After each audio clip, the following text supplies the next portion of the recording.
All right, guys, welcome to today's class. What we're going to be doing is using Photopea here. So this is the application that is very much like Photoshop. Let's adjust that camera view. Let's bring it down a little bit. Okay, and let's get into it. We're going to go File. Now this time, instead of opening something, we're going to go New. File, New. Wow, that brings up a lot of stuff. That's a little overwhelming and confusing. What we want to focus on over here is, not too concerned about the project name at the moment, but we're going to go to inches. So you can see the drop down. I want IN, that stands for inches. And basically we're just going to make a piece of paper right now.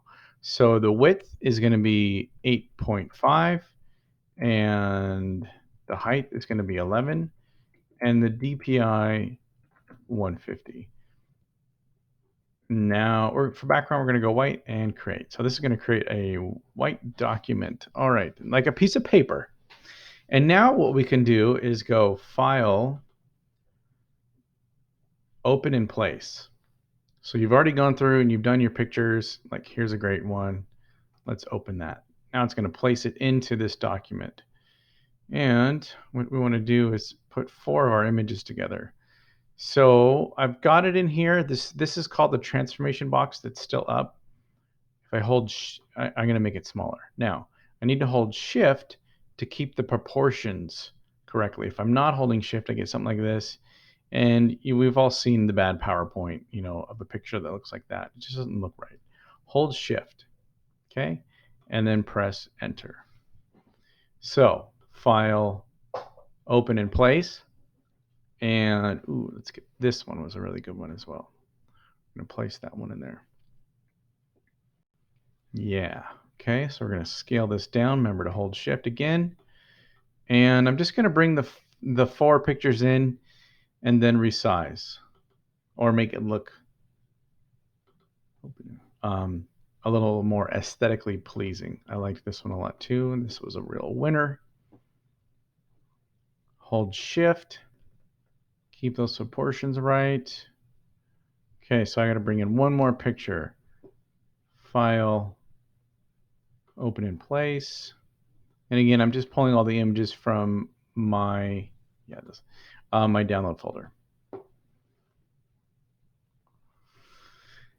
Yeah, that looks really nice too. Okay, I'm holding Shift, I'm shrinking down. Okay, so now I'm just gonna spend some time. Oh, here's a real, pay attention to this little trick. When I'm on the Move tool, if I come over here, you wanna have Auto Select checked. That way I just go over a new layer and it activates it. Makes it way easier. Otherwise I've got to go highlight the layer and go over there. Sometimes that's helpful. A lot of times it's just a mess. Okay, so I want to scale this again. I think it's Control Alt T. Yeah. Shift. I can't wait till we get Photoshop. It's going to be so cool. Okay, I think I'll bring this over here, maybe down here. I'm not sure. Let's just kind of experiment. That's cool. Maybe over like that. I'm gonna crop this so I'm not too concerned at how it all comes out. Let's see. I think I'll go like this. I think I'll bring this down. Yep, it's coming together. I think I'm actually gonna go square with this. Square. Okay, so I've got it pretty much where I want it to be. Now I'm gonna go to my crop tool right here and I'm just gonna go and drag a crop over like that. I'm gonna hit enter. And there we go. I'm turning this in. So we're going to go to the layers, flatten image, file, export as JPEG. Maybe I should have named it because I can't name it at this point, which is silly. Save. It drops it into my download as a new project. Bingo, bango, I'm done. All right. There it is. Questions? Hit me up in the chat.